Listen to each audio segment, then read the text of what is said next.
தற்போதைய அண்மை செய்தியை பார்த்துக் கொண்டிருக்கிறோம். நாங்கள் வைத்ததுதான் சட்டமா என்றும் இது என்ன போலீஸ் ராஜ்யமா என்றும் உயர்நீதிமன்றம் கேள்வி எழுப்பி இருக்கிறது.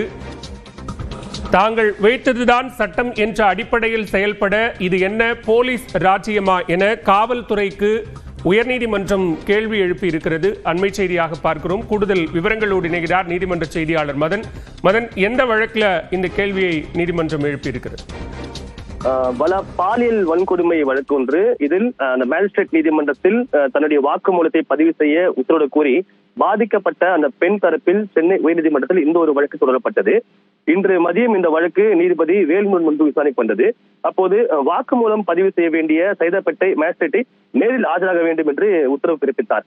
அதன்படி இன்று மாலை 4 மணிக்கு அவர் நேரில் ஆஜராக இருந்தார். அப்போது பாதிக்கப்பட்ட அந்த பெண்ணுடைய வாக்குமூலத்தை ஏன் பதிவு செய்யவில்லை, பதிவு செய்வதில் என்ன சிக்கல் உள்ளது என்று மேஜிஸ்ட்ரேட்டிடம் நீதிபதி கேள்வி எழுப்பினார். இதற்கு பதிலளித்த மேஜிஸ்ட்ரேட் சம்மன் அனுப்பியும் கூட அதில் அந்த சம்மனை காவல்துறை திருப்பி அளித்து விட்டதாக அவர் விளக்கம் அளித்தார். இதையடுத்து இது போன்ற மோசடிக்கு நீதிமன்றத்தையும் உடனடியாக ஆக்குவதாக காவல்துறைக்கு கடும் கண்டனம் தெரிவித்த நீதிபதி வாக்குமூலம் பதிவு செய்ய வந்தவரை பாதிக்கப்பட்டவரை ஏன் துன்புறுத்தீர்கள், குற்றவாளிகள் கூட இந்த அளவுக்கு துன்புறுத்தவில்லை என்று தெரிவித்தார்.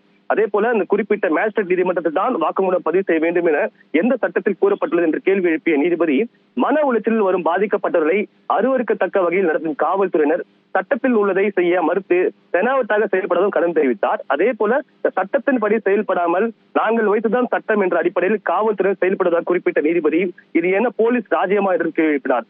அரசும் காவல்துறைக்கு இது போன்ற காவல்துறைக்கு அதிகாரிகளுக்கு ஆதரவாக இருப்பது துரதிருஷ்டம் என்றும் குறிப்பிட்ட நீதிபதி இதுபோல் செயல்படும் காவல்துறை அதிகாரியை பணி நீக்கம் செய்ய வேண்டும் என்று அதே போல் உத்தரவு பிறப்பிக்கப்படும் என்றும் எச்சரிக்கை விடுத்தார்.